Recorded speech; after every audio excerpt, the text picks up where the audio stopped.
السلام عليكم ورحمة الله وبركاته. ازيكم يا حبايبي؟ يا رب تكونوا بخير. بفتقدكم كتير جدا لما بغيب عنكم، معلش الظروف دايما بتبقى ملخبطة. فيديو جديد النهاردة كله ان شاء الله طاقة ايجابية وكله حماس. نوضب البيت، ما ننتحرش، ما نضيعش صحتنا، ما نقضيش وقت طويل قوي في تنظيف البيت. لكن التنظيف والترويق والتنظيم شيء مفيش مفر منه، علشان احنا مأمورين ان احنا ننظف حوالينا، ومسؤولين عن اولادنا وازواجنا ان هم يعيشوا في مكان نظيف، تكون نفسيتهم ونفسيتنا مرتاحة. علشان كده احنا بننظف، لكن في نفس الوقت مش عايزين نضيع وقتنا.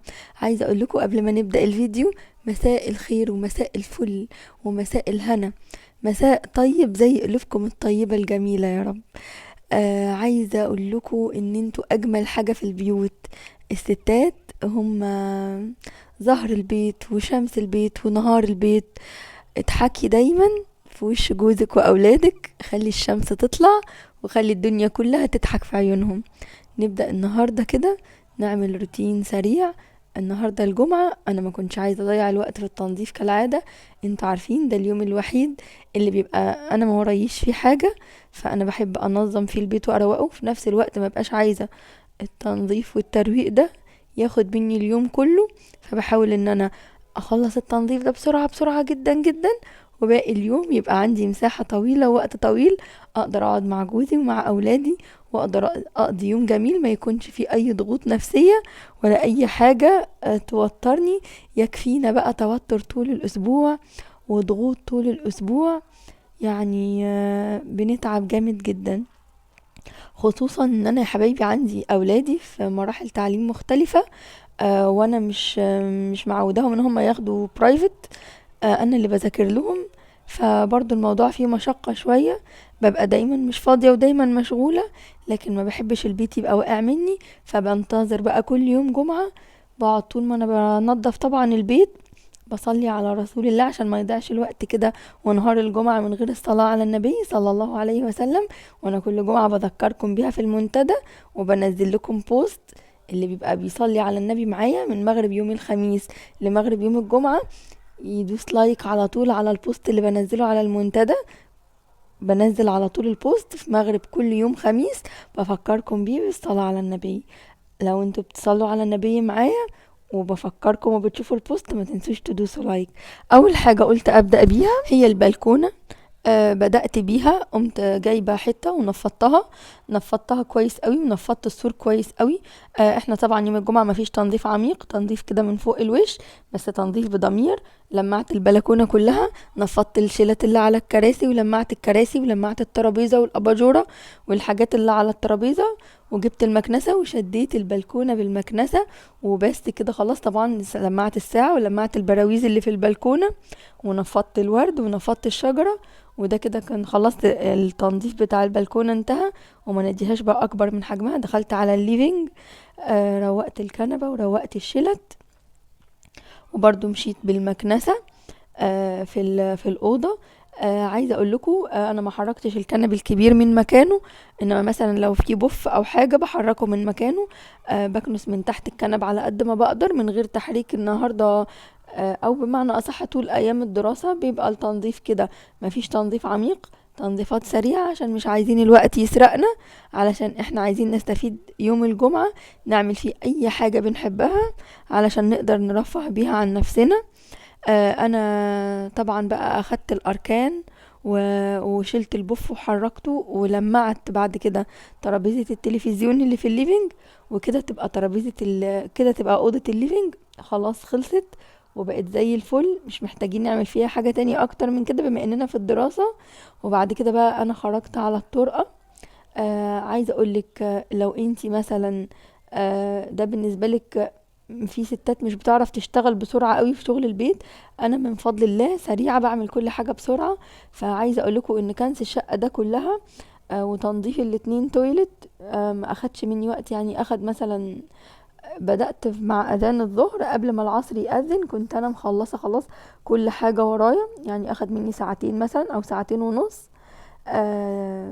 فلو انتي ما بتحبيش تعملي بسرعة او تشتغلي بسرعة، او ما عندكيش ملكة شغل البيت انك تبقي فيه سريعة، ابدأي من يوم الخميس بالليل، خلصي مثلا الاتنين تويلت او التويلت والمطبخ.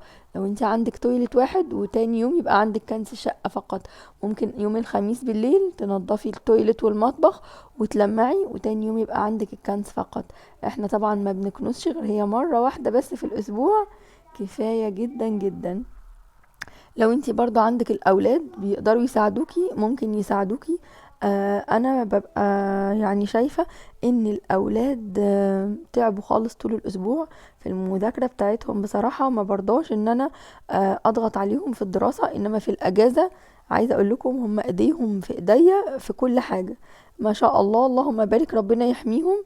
بيساعدوني في كل حاجة وبيعملوا كل حاجة معايا. لما بطلب من حد اي حاجة بيعملها على طول، يعني ما بيترددش.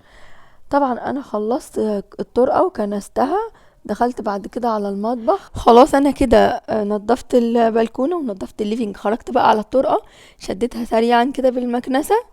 وبعد كده دخلت على المطبخ. احنا طبعا المطبخ بنحافظ على نظافته زي ما اتفقنا. احنا نظفنا حاجات في المطبخ، اللي بننضفه بنفضل محافظين عليه نضيف عشان ما نرجعش تاني يتراكم علينا. طبعا سلسلة المطبخ احنا لسه مستمرين فيها، شوفوا الفيديوهات القديمة هتلاقونا ماشيين واحدة واحدة. نظفنا البوتاجاز رجعناه جديد زيرو، نظفنا الميكرويف ولمعنا الرخامة، ونظفنا المطبخ كله، الخشب نفسه كمان. ناقص الجروح بقى اللي في المطبخ الدوكو هقولكوا عليها نعالجها مع بعض ازاي. مستنية بس وقت فاضي وانزل لكم بيها فيديو. هيرجع المطبخ الدوكو جديد. انا بعد كده دخلت على اوضة النوم. عندي برضو قمت شدتها بالمكنسة ولمعتها. لمعت ترابيزة التلفزيون اللي فيها اي اثاث موجود فيها لمعته ونضفته. انا بقى دخلت على اوضه الولاد كنستها ولمعت الترابيزه اللي بيذاكروا عليها وترابيزه التلفزيون. طبعا كان عندي غسيل عاوز يتنشر نشرته، وغسيل في الطبق عاوز يتطبق طلعته طبقته. وده اللي كان ما رضيتش ان انا اخرج اكنس الريسبشن غير لما اخلص الغسيل. قلت ما دام انا كده كده جسمي بقى حامي وخلاص، انا جسمي اخد مود الشغل، فالم الغسيل بالمره واطبقه وانشر المبلول، وكده ما بقاش عندي غسيل. وبعد كده بقى خرجت على الريسبشن ولمعت الترابيزات اللي فيه كلها وكنسته بالمكنسه.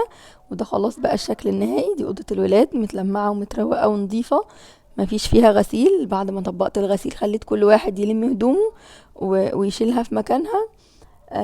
وعايزه اقول لكم بقى بعد كده قمت انا منضفه التويليت بتاع الريسبشن تنظيفه كويسه. بصوا خلاص الطرقه بقت زي الفل، والمطبخ المشايه بقت زي الفل، والسيراميك وكله. انا عايزه اقول لكم ان الواحد لما بيكنس الشقه برضو نفسيته بتبقى مبسوطه. وادي الريسبشن انا لمعته كله وكنست كل الريسبشن.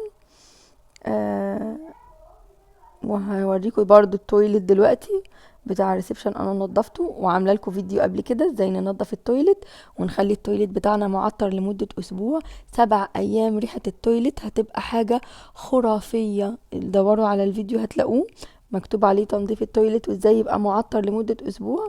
فيديو مميز جدا وهيعجبكم. بصوا شايفين المرايات؟ طبعا عرفتكم المرايات بنلمعها ازاي.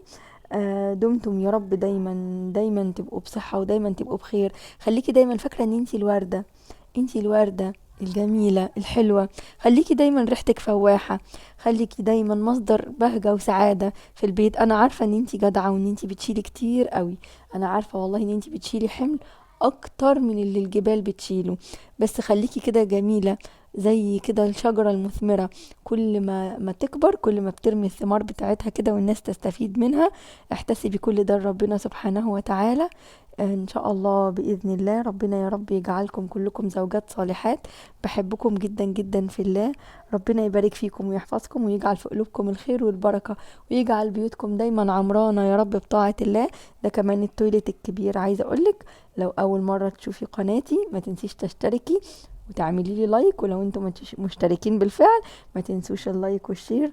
بحبكم في الله جدا جدا، وانتوا دايما اخواتي وعيلتي التانية. بفرح بالكومنتس وباللايكس بتاعتكم، ما تنسوهاش. ودي كانت نهاية الفيديو بتاع النهاردة. اتمنى يا رب اكون خفيفة على قلبكم، والسلام عليكم ورحمة الله وبركاته.